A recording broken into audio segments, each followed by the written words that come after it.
शनिवार देर रात हमारे पड़ोसी मुल्क पाकिस्तान के नेशनल असेंबली में इमरान खान के सरकार के खिलाफ अविश्वास प्रस्ताव पर वोटिंग हुई, जिसमें 174 सदस्यों ने प्रस्ताव के पक्ष में मतदान किया।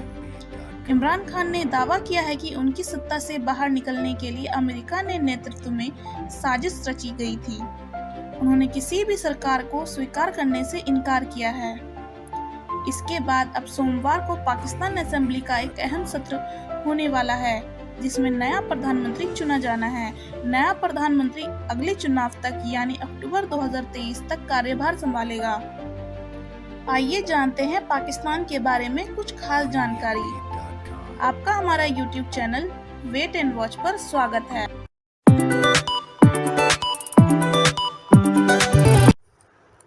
पाकिस्तान का 70 साल का इतिहास उथल पुथल से भरा है। एक ऐसा देश जो सिर्फ पाकिस्तान के हाथों की कठपुतली रहा है, बल्कि राजनेताओं के सियासी दांव-पेच भी इसका इम्तिहान लेते रहे हैं। भारत के बंटवारे के बाद 1947 में पाकिस्तान अस्तित्व में आया। पाकिस्तान के संस्थापक मोहम्मद अली जिन्ना देश के गवर्नर जनरल बने, जबकि लियाकत अली खान को प्रधानमंत्री नियुक्त किया गया। लेकिन इसके एक साल बाद ही जिन्ना का निधन हो गया। 1951 में प्रधानमंत्री लियाकत अली खान की रावलपिंडी में हत्या कर दी गई। कंपनी बाग में वो मौजूद थे कि उन पर 2 गोलियां चलाई गई। लियाकत अली खान को अस्पताल में ले जाया गया, जहां उनकी मृत्यु हो गई। उनके बाद बंगाल मूल के ख्वाजा निजामुद्दीन पाकिस्तान के दूसरे प्रधानमंत्री बने। पाकिस्तान को 1956 में पहला संविधान मिला, लेकिन सियासी खींचतान के बीच 1958 में पाकिस्तान के पहले राष्ट्रपति सिकंदर मिर्जा ने संविधान को निलंबित कर मार्शल लॉ लगा दिया। फिर कुछ समय बाद ही सेना प्रमुख जनरल अयूब ने मिर्जा को हटाया और खुद देश के राष्ट्रपति बन गए। पाकिस्तान में पहली बार सत्ता सेना के हाथ में आ गई। 1965 में पाकिस्तान में अमेरिका जैसे राष्ट्रपति शासन प्रणाली लागू करने वाले अयूब खान ने 1965 में चुनाव कराने का फैसला लिया। वे खुद पाकिस्तान मुस्लिम लीग के उम्मीदवार बने, जबकि उनके सामने विपक्ष में जिन्ना की बहन फातिमा जिन्ना को उतारा। फातिमा जिन्ना को भरपूर वोट मिला, लेकिन इलेक्टोरल कॉलेज के जरिए अयूब खान जीत गए।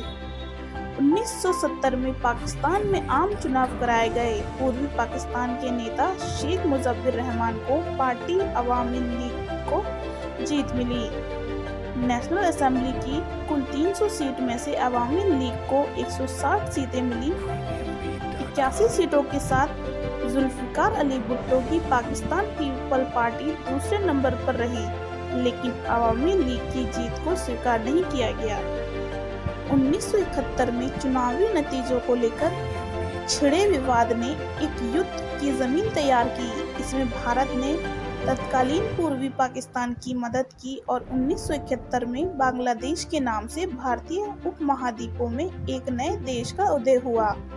बुनियादी तौर पर भारत का विभाजन धर्म के नाम पर हुआ, लेकिन एक धर्म होने के बावजूद पूर्वी पाकिस्तान और पश्चिमी पाकिस्तान एक साथ नहीं रह पाए। 1972 में पाकिस्तान की टूट के लिए याह्या खान के शासन को जिम्मेदार माना गया, जिसके कारण उनका सत्ता में रहना मुश्किल होने लगा। ऐसे में उन्होंने देश की सत्ता जुल्फिकार अली भुट्टो को सौंप दी। देश में लगे मार्शल लॉ को हटाया गया और जुल्फिकार अली भुट्टो पाकिस्तान के प्रधानमंत्री बने। 1972 में ही भुट्टो ने पाकिस्तान का परमाणु कार्यक्रम शुरू किया। 1973 में फिर एक नया संविधान लागू हुआ, जिसके तहत पाकिस्तान को एक संसदीय लोकतंत्र बनाया गया, जिसमें प्रधानमंत्री सरकार का प्रमुख हो। इस तरह भुट्टो राष्ट्रपति से प्रधानमंत्री पद पर आ गए। भुट्टो ने 1976 में जनरल जियाउल हक को अपना चीफ ऑफ आर्मी स्टाफ बनाया, जो आगे चलकर उनकी मुसीबत बन गई। 1977 में पाकिस्तान में आम चुनाव हुए। भुट्टो की पार्टी को जबरदस्त जीत मिली, लेकिन विपक्ष ने चुनावों में धांधली के आरोप लगाए और देश में विरोध प्रदर्शन का सिलसिला शुरू हुआ। मौके का फायदा उठाकर जियाउल हक ने भुट्टो का तख्ता पलट किया और संविधान निलंबित कर देश में फिर मार्शल लॉ लागू कर दिया। 1978 में जियाउल हक ने पाकिस्तान के राष्ट्रपति के रूप में शपथ ली। उन्होंने सेना प्रमुख का पद भी अपने पास रखा। भुट्टो को जिया की हत्या के साजिश के आरोप में दोषी करार देकर फांसी पर चढ़ा दिया गया। इसी साल जियाउल हक देश के इस्लामीकरण की अपनी नीति के तहत विवादित हुदूद ऑर्डिनेंस लगाए, जिसमें कुरान के मुताबिक सजाएं देने का प्रावधान किया गया। 1985 में पाकिस्तान में आम चुनाव हुए, लेकिन पार्टी का आधार पर नहीं। मार्शल लॉ हटाया गया और नई नेशनल असेंबली ने बीते 8 साल के जिया के कामों पर मोहर लगाई और उन्हें राष्ट्रपति चुना गया। 1988 में देश के आम चुनाव हुए और पाकिस्तान पीपल्स पार्टी को भारी बहुमत मिली। जुल्फिकार अली भुट्टो की बेटी बेनज़ीर भुट्टो पाकिस्तान की पहली महिला प्रधानमंत्री बनी। 1990 में भ्रष्टाचार के आरोप में बेनज़ीर को अपनी सत्ता गंवानी पड़ी। राष्ट्रपति गुलाम इशाक खान ने संसद को भंग कर भुट्टो सरकार को बर्खास्त कर दिया। चुनाव हुए और नवाब शरीफ देश के प्रधानमंत्री बने। 1993 में राष्ट्रपति गुलाम इशाक खान ने नवाब शरीफ सरकार को भी भ्रष्टाचार और नकारापन के आरोप में चलता कर दिया। इसी साल खुद उन्होंने इस्तीफा दिया है। देश में फिर चुनाव हुए, जिनमें जीत दर्ज कर बेनज़ीर भुट्टो दूसरी बार पाकिस्तान की प्रधानमंत्री बनी। पाकिस्तान पीपल्स पार्टी एक सदस्यीय फारूक लेघारी को देश का राष्ट्रपति चुना गया। 1996 में राष्ट्रपति लेघारी ने नेशनल असेंबली को भंग कर बेनज़ीर सरकार को बर्खास्त कर दिया। इस प्रकार 10 साल में देश चौथी बार आम चुनाव के दहलीज पर खड़ा था। 1998 में पाकिस्तान के बलूचिस्तान प्रांत के चगाई की पहाड़ियों में परमाणु परीक्षण किया। इसके चंद दिनों बाद भारत ने पोखरण 2 परमाणु परीक्षण किया था। परमाणु परीक्षण के बाद अंतर्राष्ट्रीय समुदाय ने पाकिस्तान के खिलाफ कड़े आर्थिक प्रतिबंध लगा दिए। 1999 में कारगिल युद्ध के बाद नवाब शरीफ सेना प्रमुख जनरल परवेज मुशर्रफ की जगह ख्वाजा जियाउद्दीन अब्बासी को सेना प्रमुख बनाना चाहते थे, लेकिन जैसे ही इसकी पता मुशर्रफ को लगा तो उन्होंने नवाब शरीफ का फिर से तख्तापलट कर दिया और उन्हें नजरबंद कर लिया। इस तरह पाकिस्तान की बागडोर चौथी बार एक सैन्य शासन के हाथ में आ गई। 2002 में सुप्रीम कोर्ट ने मुशर्रफ की तख्तापलट को उचित ठहराया और 3 साल के लिए उन्हें सारे अधिकार दे दिए। 2001 में मुशर्रफ पाकिस्तान के राष्ट्रपति बन गए और सेना प्रमुख का पद भी उन्होंने अपने पास रखा। 2002 में पाकिस्तान में फिर से आम चुनाव हुए और ज्यादातर सीटें PMLQ पार्टी ने जीती। इस पार्टी को मुशर्रफ ने ही बनाया था, जिनमें उनके वफादारों को अहम पद मिले। जफरुल्लाह खान जमाली पाकिस्तान के प्रधानमंत्री चुन गए, लेकिन वे 10 साल ही पद पर रह पाए। 2004 में उनकी जगह शौकत अजीज को पाकिस्तान का प्रधानमंत्री बनाया गया। 2007 में राष्ट्रपति मुशर्रफ ने सुप्रीम कोर्ट के चीफ जस्टिस इफ्तिखार मोहम्मद चौधरी को बर्खास्त कर दिया, जिसके बाद देश भर में व्यापक विरोध प्रदर्शन हुए।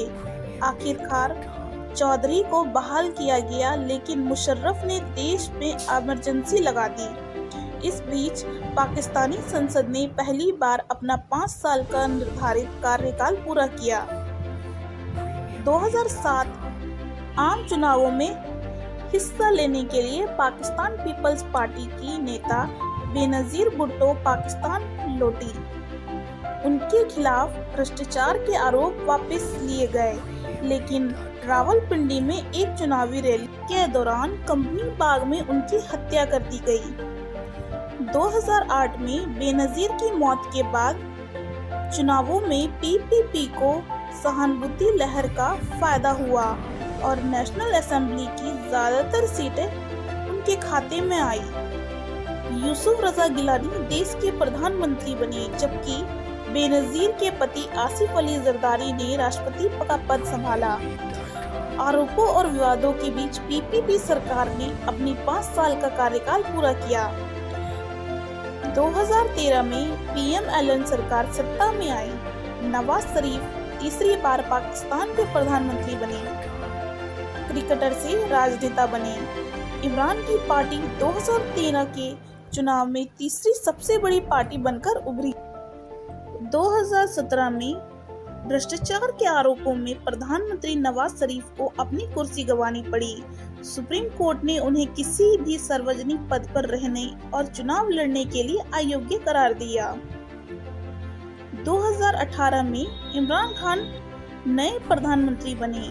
उन्होंने अपनी पार्टी तहरीक-ए-इंसाफ और कुछ अन्य पार्टी के साथ मिलकर गठबंधन में सरकार बनाई थी। तकरीबन 3 साल 8 महीने के बाद शनिवार को इमरान खान के खिलाफ अविश्वास प्रस्ताव पारित हुआ। मियां मोहम्मद शहबाज शरीफ होंगे पाकिस्तान के अगले प्रधानमंत्री। जल्द ले सकते हैं शपथ। वीडियो अगर पसंद आई हो तो लाइक कर दें और ऐसे ही वीडियो पाने के लिए सब्सक्राइब कर दें।